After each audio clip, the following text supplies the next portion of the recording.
call it either, I must admit. Front end, I mean, it never settled, never settled. He was just going way too hot there. This you'll feel like he's done 1,010 kilometres away. Marc Marquez, you can see there, he was perhaps in hot, looked like he was in hot. Went down earlier on, and here's the replay of it into turn 15. Again, much like Marc Marquez, front end never really settling, and you can see. And then ran back down the pit lane and then produced one of the most brilliant pole laps you'll ever see. He was so wide there, so wide. He was never going to make that call. He committed. He tried, but that one you don't save, I'm afraid. Marc Marquez. Argentina a couple of weeks ago. Oh, it's a high side. That's just not enough temperature. That was on his out lap. Here he is chasing Johann Zarco and just asking a bit too much of that front end. Frustration for him. Then for Alex Rins, he tried so hard to save it. The front went. He tried to pick it up on his elbow. Jorge Lorenzo actually did a brilliant job of avoiding it. As did Aleix Espargo. That got pretty tight. Like turn 1, front end washing out from underneath him. Got sideways, and Brian Ortiz, Mark, looks like he had nowhere to go. Ortiz, left side of that car, got 選手がピットアウトをした後ろからもうすでにですね温まったタイヤでヘアピンで入ってきた同士打ちだやってもうた平川亮同士打ち car intervention towards the end of the test. Oh, there we go. It just got rode the curve. Getting a red flag, John. Sorry. A bit of bodywork came off as well. You're having to see this car coming out. Have a look at Paul Saliolek's He didn't really get the car over the curve.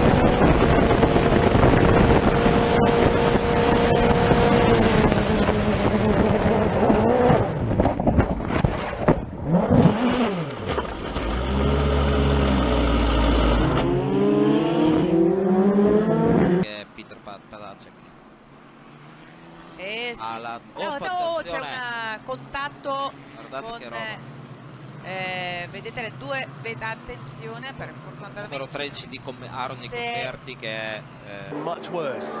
We've seen vision already this weekend of colleague Greg Murphy having a reasonably large off there in 97. The HR double trap, more tyres, but it's still a pretty hefty impact. So cold tyres, it was his first flying lap. He'd had just the one out lap, so still generating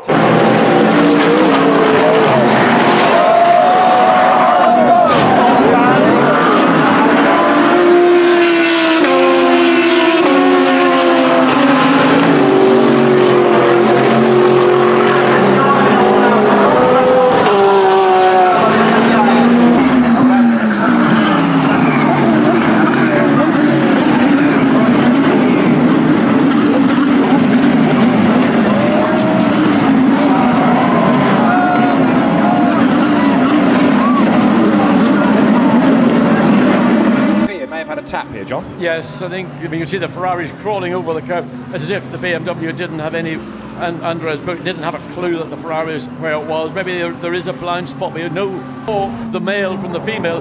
Sometimes it doesn't quite seat, but with a bit of vibration and a movement. Whoa! Talk about vibrations. Right of cowboy, that is Lesmo won us that. I think so, and the Audi has gone off at fair old pace. Now, which Audi is that? Is that the 26? It is, which means Headline's one of the blue Lamborghini, then he breaks his lane curves for the first time. Postiglione trying to get away to build this advantage. Somebody's gone way wide and hard into the barrier. And that looks like it's and this is how he got there. Got it wrong under braking, and skates around, and kaboom, off he goes. Into the tyres, bounces back. There he is, found it. I think a very good job. There is contact at turn 1, and the aggressor was 77 Superchai Wirabor. Oh, and he's had a puncture. That's up Kazara having a big moment. Round he goes. Onside, that's right, Christian Longard, and he's on the outside, and there's a big hit there in the background. Car going round and round. Oh, and gets collected as well. It could be Peroni, I think that's been collected by 2-3 other cars involved in that incident. Others. Contact just behind Sean Melezi, runs into the back of Raul Guzman, the Mexican driver. He's sent off. There's damage to Melezi's car, and then look as he goes over the curves. And